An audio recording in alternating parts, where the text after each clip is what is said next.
चार पहर की पूजा। शास्त्रों में फाल्गुन कृष्ण पक्ष की चतुर्दशी तिथि बहुत ही महत्वपूर्ण रखी जाती है। दरअसल इस दिन महाशिवरात्रि का व्रत किया जाता है। मान्यता है कि महाशिवरात्रि के दिन भगवान शिव और माता पार्वती का विवाह हुआ था। इस दिन भगवान शिव की पूजा से व्यक्ति को विशेष फलों की प्राप्ति होती है। इसके अलावा सुंदर, सुशील और अपने मनपसंद वर की प्राप्ति के लिए कन्याएं महाशिवरात्रि के दिन विशेष रूप से भगवान शिव की पूजा अर्चना करती हैं। महाशिवरात्रि व्रत के दिन भारत देश में अलग अलग जगहों पर स्थित 12 ज्योतिर्लिंगों की पूजा का भी विशेष विधान है। कहते हैं कि महाशिवरात्रि के दिन जो व्यक्ति बिल्व पत्तियों यानी बेल के पत्तों से शिव जी की पूजा करता है और रात में जग जाग कर भगवान के मंत्रों का जाप करता है, उसे भोलेनाथ की विशेष कृपा प्राप्त होती है। इस साल महाशिवरात्रि का व्रत 26 फरवरी को रखा जाएगा। महानिशित काल का महत्व। शिवरात्रि के दिन विशिष्ट सिद्धियों की प्राप्ति के लिए बहुत से लोग महानिषिद्ध काल में भगवान शिव की पूजा करते हैं। महानिषिद्ध काल 26 फरवरी को रात 11:47 से मध्य रात्रि 12:37 तक रहेगा। इसके अलावा मान्यताओं के अनुसार इसी दिन सृष्टि का प्रारंभ हुआ था।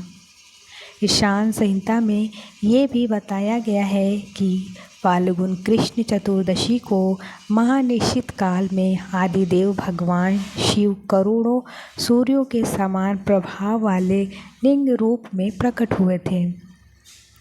फाल्गुन कृष्ण चतुर्दश्याम आदिदेवो महानिशित शिवलिंग तदोभृतमा कोटि सूर्य समप्रभा। इसलिए आज के दिन महानिशित काल में भगवान शिव की पूजा का विशेष महत्व है। महाशिवरात्रि के दिन चार पहर में ऐसे करें भगवान शिव की पूजा। महाशिवरात्रि के दिन रात्रि के प्रथम पहर में दूध से, दूसरे पहर में दही से, तीसरे प्रहर में घी से और चौथे प्रहर में मधु यानी शहद से शिवलिंग को स्नान कराना चाहिए। हर प्रहर में शिवलिंग को स्नान कराते समय अलग अलग मंत्रों का भी जाप करना चाहिए।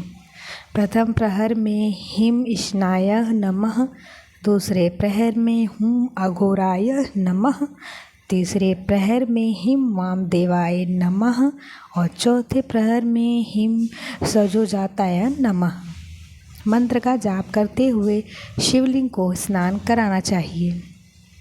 इसके अलावा शास्त्रों में ये भी उल्लेख मिलता है कि आज के दिन दूसरे, तीसरे और चौथे प्रहर में व्रती को पूजा, अर्घ, जप और कथा सुननी चाहिए। साथ ही स्तोत्र पाठ करना चाहिए और भगवान को प्रणाम करना चाहिए। जबकि एक अन्य मत के अनुसार चंदन के लेप से आरंभ कर सभी उपचारों के साथ शिव जी की पूजा करनी चाहिए और अग्नि में तिल, चावल और घी मिश्रित भात यानी पके हुए चावल की आहुति देनी चाहिए। फिर इस प्रकार हवन के बाद किसी एक साबुत फल की आहुति भी देनी होती है। सामान्यतः लोग सूखे नारियल फल की आहुति देते हैं। इसके अलावा आज के दिन शिव कथा का पाठ करना चाहिए और पुनः अर्धरात्रि, रात्रि के तीसरे पहर और चौथे पहर में आहुतियाँ डालनी चाहिए और फिर अगले सूर्योदय के समय ओम नमः शिवाय मंत्र का पाठ करना चाहिए। महाशिवरात्रि चार प्रहर पूजा मुहूर्त 2025। रात्रि प्रहर पूजा समय जो है हमारा 18:43 से 21:47 तक। रात्रि द्वितीय पहर पूजा समय 21:47 से फरवरी में 11 फरवरी 2027 तक। रात्रि द्वितीय पहर में 51 से 3:55 तक फरवरी 27। रात्रि चतुर्थ पहर पूजा समय 3:55 से 6:59 फरवरी 27।